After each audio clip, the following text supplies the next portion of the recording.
Good afternoon, everyone. Welcome to Your Brewery Culture. Let's build it as you grow. I'm Rhoda McVeigh. I'm with KMA Human Resources Consulting. And the screen you're seeing now tells you what our mission is, which is providing superior HR expertise and solutions through a cohesive team of employees that value personal flexibility and contribute at their best. And we do value our partnerships. We like working with companies and providers that are really committed to their people, ethical and respectful conduct. So I'm here today to talk to you about culture and your brewery, because your brewery is expanding, or you hope to expand, whether with multiple locations, satellite tap rooms, brew pubs, etc. And it's time for celebration when you do that. But how do you ensure that your brewery's work culture is effectively executed and made real throughout all of your locations? That's always a challenge to companies as they grow.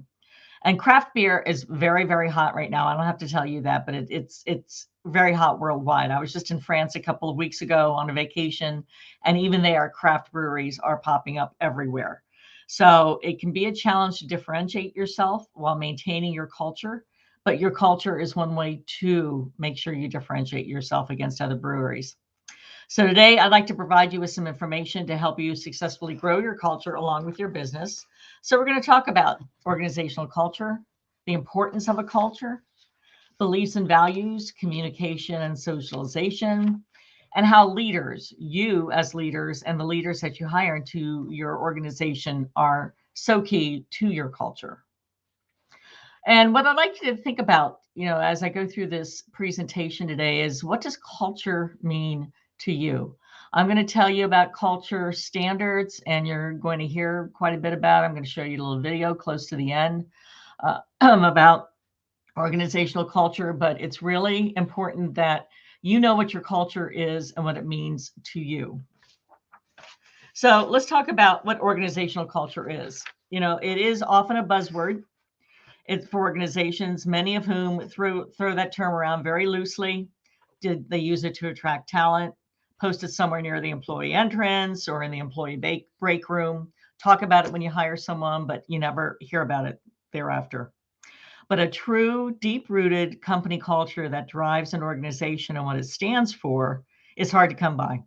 And it's harder yet to maintain as a company grows and as you open multiple locations, because it's not always easy to extend that culture because you're hiring a whole new group of people for newer locations. Your culture reflects your expectations and your philosophy and the experiences of the employees and leaders within it, and it often determines your future direction. So culture is not just the things we do, it's the way we treat each other. Culture is how our company makes us feel. So why is culture so important? Your cultural philosophy will be reflected in your brand, your mission statement, your advertising. It's woven throughout every aspect of how your brewery presents itself internally to your employees and externally to your customers. Your brand statement reflects your culture, who you are, what you do, why you matter, how you do your work and treat your employees and customers. Very important. How open or closed your work environment is. Fully transparent? Not very.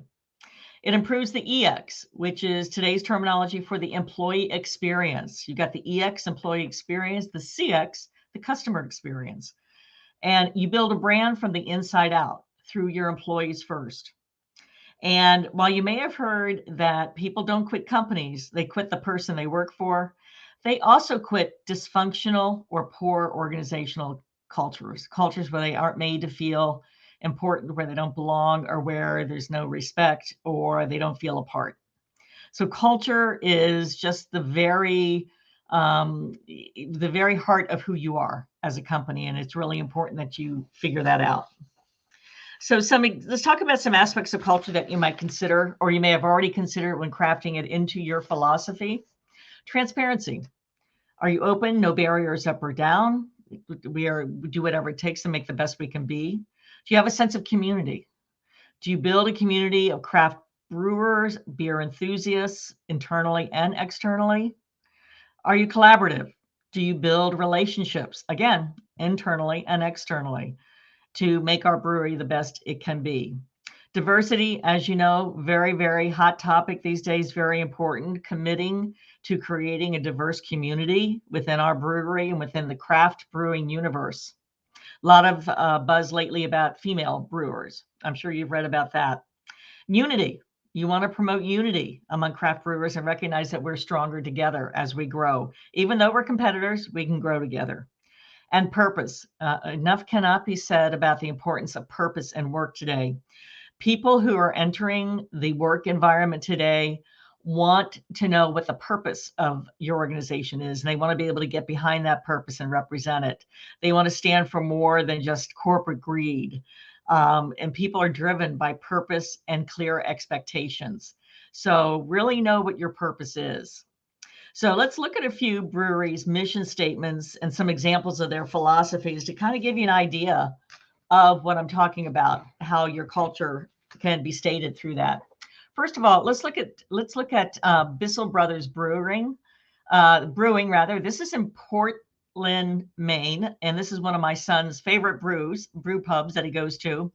And their statement is, we strive to take care of those things closest to us and let that radiate outward. Our staff, our processes for making beer, our tap rooms and loyal customers, and the surrounding communities that support us. Everything we do is in support of these things. We are nothing without them. That last sentence is really powerful, isn't it? I'm going to read it again. Everything we do is in support of these things. We are nothing without them. So you see, they talked about staff, beer, tap rooms, customers, community. A lot of philosophies and a lot of important cultural things are wound through this particular mission statement. Let's look at another one. This is Branch and Blade Brewing, which is in Keene, New Hampshire. They say, at Branch and Blade, we believe in constantly innovating the world of craft beer. Our goal is to deliver a variety of well-crafted beers of the highest quality. Additionally, we enjoy trying new styles and pushing the limits of our own creativity. We want you, the customer, to love our beer as much as we do. So that's also very powerful because the people that run Branch and Blade love their beer. They want the people who work there to love their beer. That's cultural. They want the people who come and buy their beer to love their beer. They want that culture to extend. Another powerful one. So let's consider just a couple more statements here, just a couple more extracts. Allagash Brewing Company in Portland, Maine also, handcrafting the best Belgian beers in the world. Or Dogfish Head, which is in Milton, Connecticut, off-centered ales for off-centered people. That's a more fun one. And that connotes a lot of visions in your head and your mind and so forth. Off-centered ales for off-centered people. But I think you get the idea in terms of your mission statement, your values, what you stand for, and how you want to build that into your brand. So to do that, you have to identify your beliefs and your values. Your culture isn't just about the decor of your locations or about in-jokes shared by employees. Rather, it's about the values shared by your team and role modeled by leaders. Some of those values might be some of those examples I shared with you, but let's take a look at one value as an example here, maybe collaboration. No barriers up or down in terms of where the great ideas can come from. If you really want to make this live within your world, you might create some type of tip line, email tip line where employees can provide leadership with ideas for improving or growing your business. Super important, though, whenever you solicit feedback from your employees, you need to act on that by responding, letting them know you've heard them, what you think you can do, what you think you can do. Because if people provide you with feedback and you do nothing with it, they eventually stop giving you feedback. You want to ensure your beliefs and values are effectively communicated throughout your employment advertising and your job postings, that you interview applicants with your culture in mind. For years and years, I've really operated under the philosophy of you've got to hire people with the right attitude to work for you, because you can't teach people to have an attitude. You can't teach people to have a personality. If someone's not making eye contact with you during the interview, if someone's not smiling, you're not going to be able to teach them how to do that with your guests and your clients, your customers that come in. So if you hire for an attitude, you can teach people, and that people have an appreciation for beer, you can teach them how to live into your culture. So be very important that people that you interview and hire share your culture. Ensure that your pre-boarding materials are and your onboarding program or with newly hired employees also convey the same culture. And effective onboarding means when you're bringing people into the company and you're having them do all that new hire paperwork, and as well as getting them up to speed on timekeeping, your rules, your policies, that kind of thing. You want to be sure you're very, very clear with people about your expectations and what the culture is, role modeling them. And let me tell you, effective onboarding is more important than ever these days. Done well, it really promotes employee retention and loyalty and reduces the frustration new employees have when they don't know how to access resources to be effective in their jobs or who to go for to make decisions. If you want employees to live into and demonstrate your culture, you must hire the right people and then educate them during that onboarding. I'm sure you're all aware what a difficult and competitive market we're living in right now in terms of hiring people. There are more jobs available than there are people who want to go into them. So you really want to have an amazing culture that people want to come and work in and stay with. So ensure your branding communicates your culture, your purpose, whatever that might be. So I'm going to give you a quote here to ponder. When properly defined and aligned, culture can guide employees towards a shared purpose and improve an organization's capacity to excel. Defining statements such as mission, vision, and core value statements help employees of organizations understand their organization and what is expected. This is a quote by a leadership guru, Tatiana Kolomiatz, who talks about strategy, culture, and how to build a culture. So you want to define your mission, vision, core value statements so that people will understand your organization and what is expected, for sure. Something else that cannot be overstressed or overstated is communication, communication, communication. I often say, anyone that's worked with me over the years knows, I often say that communication is at the foundation of every success, and it's at the foundation of every failure. Effective communication is going to help you be more successful. Poor communication or no communication is going to lead you to failure, for sure. Miscommunication or no communication is the main reason people do become dissatisfied with their jobs. And they don't know what's important, what they're supposed to do, what's expected of them, what's important to leadership. When you're in growth mode, most companies do an excellent job of planning out the steps and actions required to get their new locations open, but they oftentimes neglect how to effectively communicate with their new employees, their new team that's going to be running their new locations. You want to make sure you share information in the clearest and most concise way. You want to ensure whether you're in growth mode or not, how and when you will communicate with your employees. Make them insiders about what's going well, what's not going so well, what are new products, training them on those new products, what are the release dates, what do you need to know to help you be successful, etc. And you want to include praise wherever possible. Praise towards people who've helped you attain your goals, those who've gone above and beyond, those who are living into your culture, demonstrating your culture, who are really just value-added people. Make sure you praise those people. If you want something to get repeated, you must reward it. Not necessarily with tangible rewards like, hey, here's more money and your paycheck, but intangibles even, like, well done, thank you. You really made a difference. You really did. All of your employees also may not have, especially in breweries, may not have brew email addresses. So how do you communicate with them? How do you make sure you're addressing them? There are many ways. Maybe you blast text messages. Everyone's into texting these days, of course. Determine what's going to be most effective, whether it's texting, posting, attaching things to employees' paychecks if you hand out paychecks. Somehow, how are you going to communicate with them? Through their personal emails? Figure that out, because you definitely want to have multiple methods and ways that you can effectively communicate with all of your people and keep them updated and let them know how they're helping you grow your culture. Another thing that's important is you want to socialize, share, and celebrate what's going on in your company. A great way to form a genuine connection between your locations is to encourage socialization among the staffs from each. You want to encourage friendly competitions between your locations. Kind and gentle peer pressure can build amazing cultures and really, make people feel like they're really in this together. Come up with creative ways to share your successes company-wide. Daily email announcements, weekly updates about achieving sales goals, things of that nature. This continues to make the employees feel like insiders, owners, and that's a wonderful thing. You want to increase best practices knowledge by having a method for employees to share their ideas for selling, upselling, etc., between all locations. You want to find reasons to celebrate whenever you can, no matter how small. Celebrations don't have to be tangible again. Sometimes they're just shout outs for a job well done.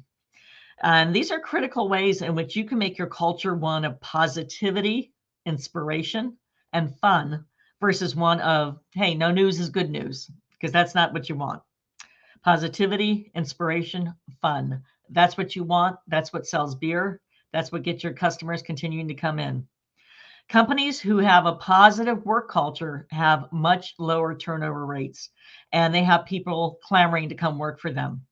This is very important, again, as I said earlier, in today's competitive labor market. You want the people that work for you to be brand ambassadors and really want their friends to come work for you as well. So a tip about as you grow other locations is, and your culture is, don't micromanage, because we definitely have a tendency to micromanage multiple locations. It certainly is important for our customers to have expectations of consistent quality, experiences, et cetera, at our various locations, but it's okay to allow each location's team to execute the values, practices, and service levels in a way that is right and good for them. Each of your locations will undoubtedly employ people from within the local surrounding areas, so they will undoubtedly have their own vibes. Of course, your expectations of top-notch service, quality, and cleanliness standards apply across the board. But trust your location leadership. They'll ensure employees are executing the way that fits for them and for the customers as well. And make sure they're clear guardrails, but definitely trust. Another thing to be aware of is don't play favorites.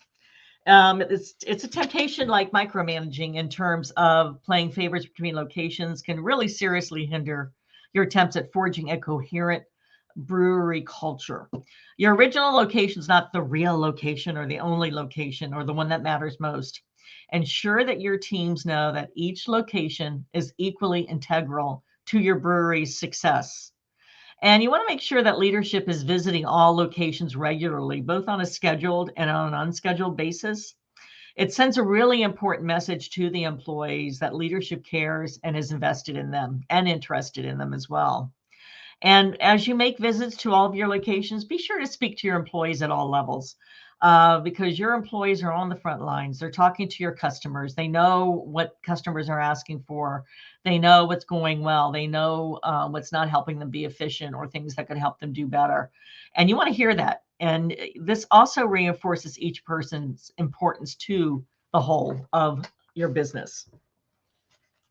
Another great way to build your brand is through swag. Swag, baby. Let's talk about swag. As I said earlier, build your brand from the inside out. Swag is free things that you give to employees and sometimes customers. You sell them to customers as incentive to build your brand. You don't want to overlook the extreme importance of swag for your employees as a means of cultural reinforcement and building loyalty. Study after study shows that employees love receiving items with your company logo on them. It makes them feel really special. It really does. And the cost of swag doesn't have to be that great or that much, but you definitely want to ensure that you purchase quality swag.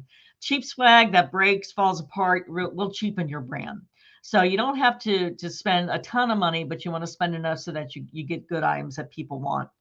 Also, along those lines, lame, generic swag show your employees that you don't know who they are. You don't really care that much about them. And in fact, can do more harm than no swag at all. A recent Snack Nation survey showed that the following items are right now the most coveted by employees as far as swag is concerned: tech gear, fitness gear, things for self-care, refillable water bottles, t-shirts. Who doesn't need another t-shirt, right? We never have enough t-shirts in our drawers at home, for sure. So don't underestimate the importance of swag for growing your brand and helping your employees become brand ambassadors. And this is really important too, in terms of training your managers. Your managers are your voice and face of each business at your location.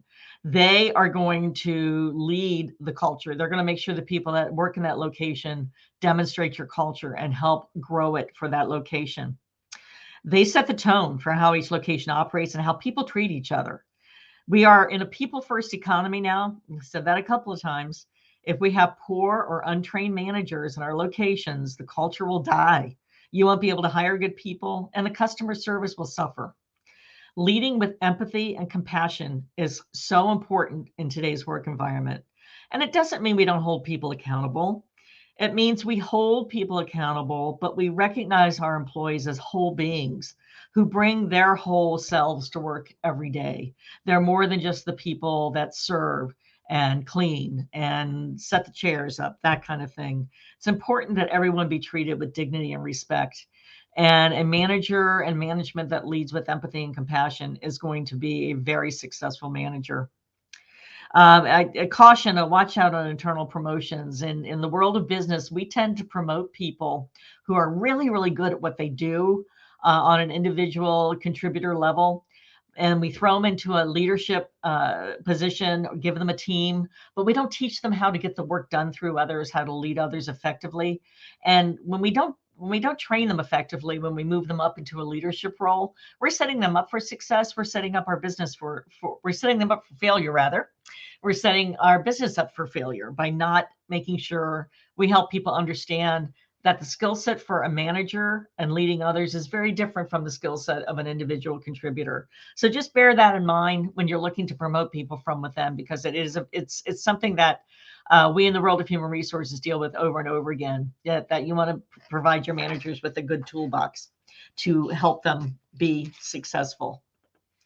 Another thing that you can do about your culture is it can be useful to research how other breweries that are growing have been able to maintain their culture as they grow, but it can also be helpful to look at companies outside of brewing. I'm going to show you one right now. Zappos is an example. You may be aware of Zappos. It's an online company that is now owned by Amazon.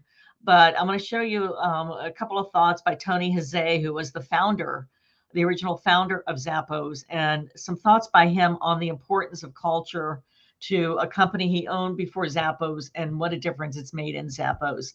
So this is just a couple minutes long. So let's take a look at this video.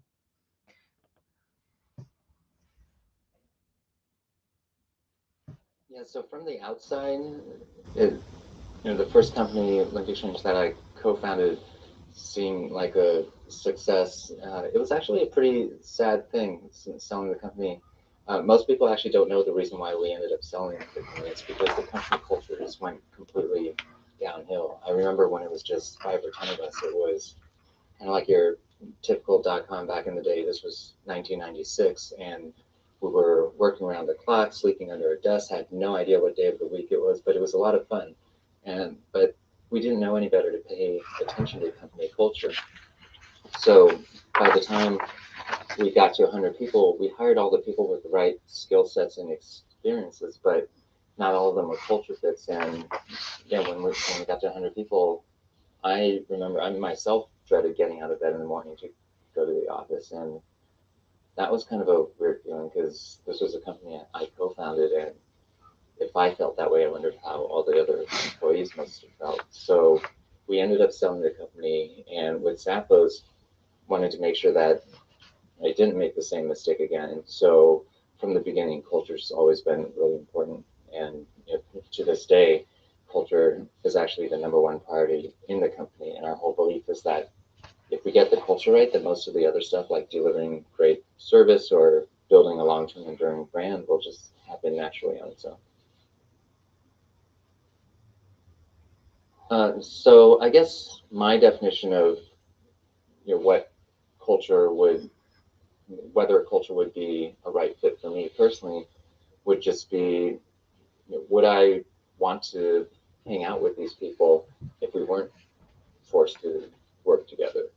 And at Link Exchange, the answer was no. And at Zappos, the answer is yes. In fact, most employees, when they leave the office, leave to go hang out with other Zappos employees, and we spend our weekends together. And so that was really, that's probably the criteria I use for whether a culture is right for me.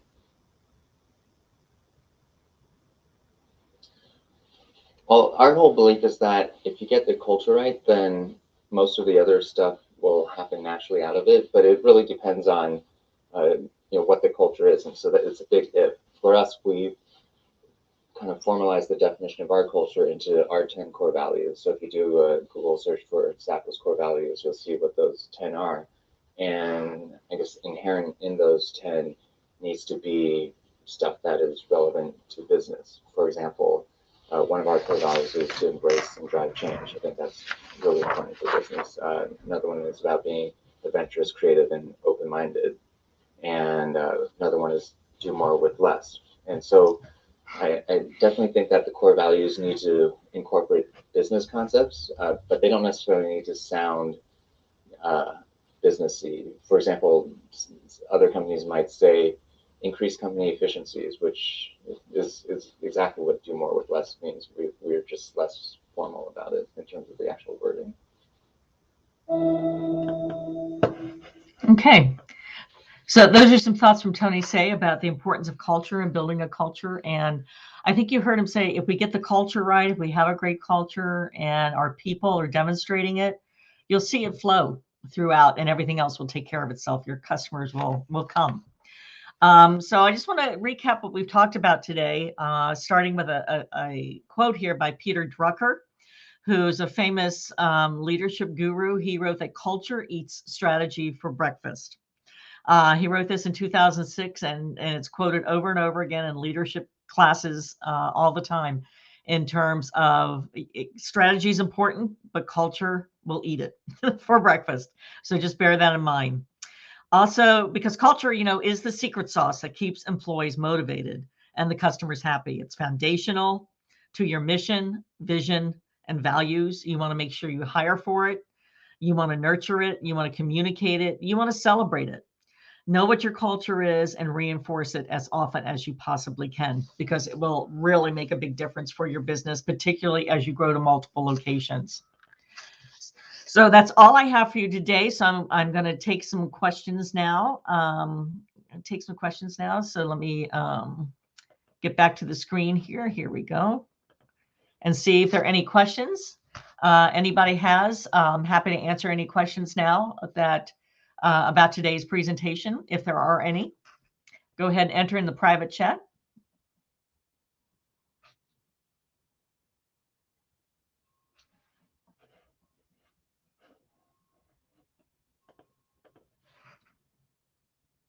Okay, well, and this isn't a one-time only offer. If you have any questions about culture, you want to give some thought, you want to brainstorm through some things, contact me. I'm Rhoda, RHODA, at KMAHR.com. And I'm happy to brainstorm with you and talk about culture and the importance of it and hear how I might be able to help you with yours. Have a great conference. I hope things are going great. It was really my pleasure to be here with you today. So thank you so much and enjoy the rest of your conference. Bye, all.